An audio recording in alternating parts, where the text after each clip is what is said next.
in the book, The Five Languages of Love, Gary Chapman goes into great detail talking about the ways men can show love and women can show love, and by when couples will actually define what an act of love feels like for them and what they consider love.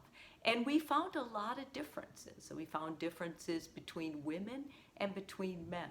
And society says that men and women communicate differently. And as a sex therapist, seeing couples, seeing men separately and women, I do think men communicate differently, especially the way they love.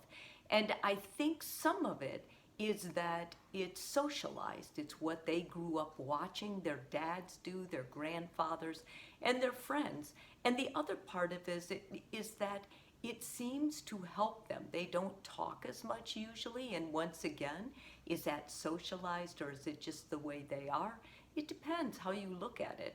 But the bottom line is many men are misunderstood for showing love. They say they love you, but they don't really say it with their words. And so if you're in a relationship and your partner is saying, you know, I do love you, but they have yet to say, I love you, these are things you may want to look for in your relationship. Usually these are go-to things that I see happen when men are committed, when they really do fall in love or are in love with someone. And this is the first one. They try to solve your problems. It's the way they are. And sometimes it's infuriating, it may be frustrating.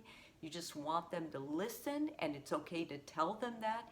In fact, you should, but you should be gentle with it. You should probably, first of all, say, thank you for trying to show me that you care about me, but this is what I need tonight.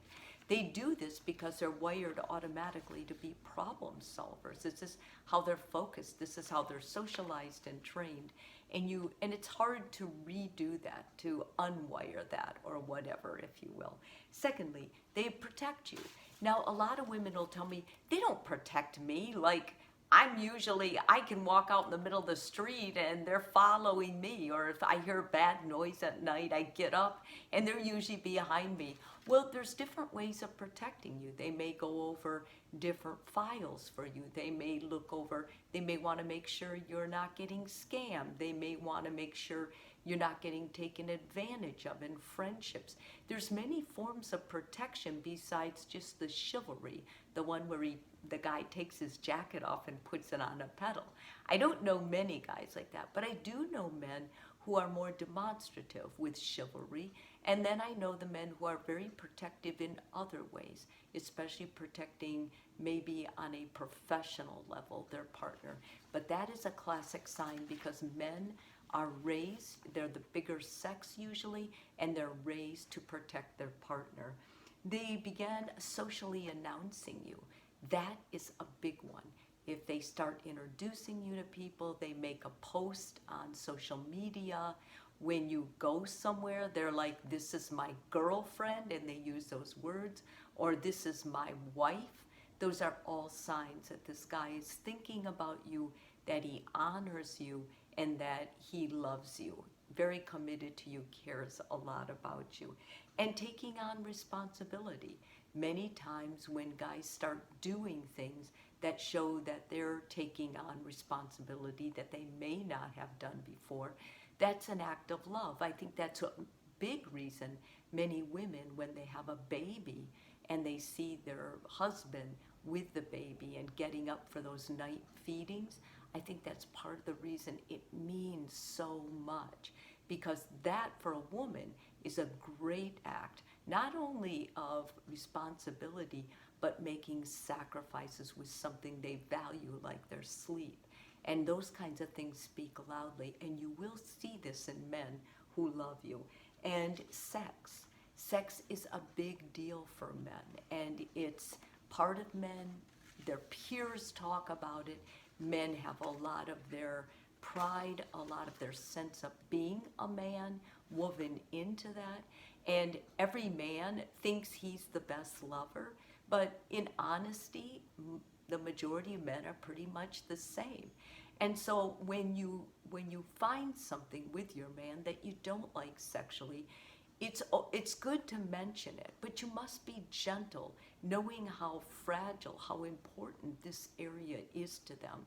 If something hurts during sex, rather than saying ouch, you want to direct them another way and say, I like this better.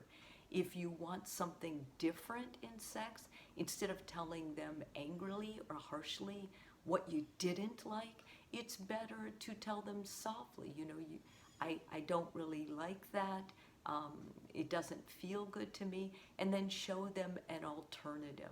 Many times, the best lovers are the ones who have been instructed by the person they're loving, and that's you, on in gentle ways, how to please them better. Because when a man hears how great he was making love to you, how good that felt, how badly you needed that, that makes him feel so good. Because once again, that is an act of love for him. It's a very poignant, a very important act of love. And this is also part of the reason, if you reject him, that it hurts so badly. And if you are rejecting him, I have a YouTube about that, and I would ask you to please go over there and watch that. So hopefully this will help you. If you're in that in-between place, just not sure if this guy is really committed to you, it loves you as much as you love them, these will help you.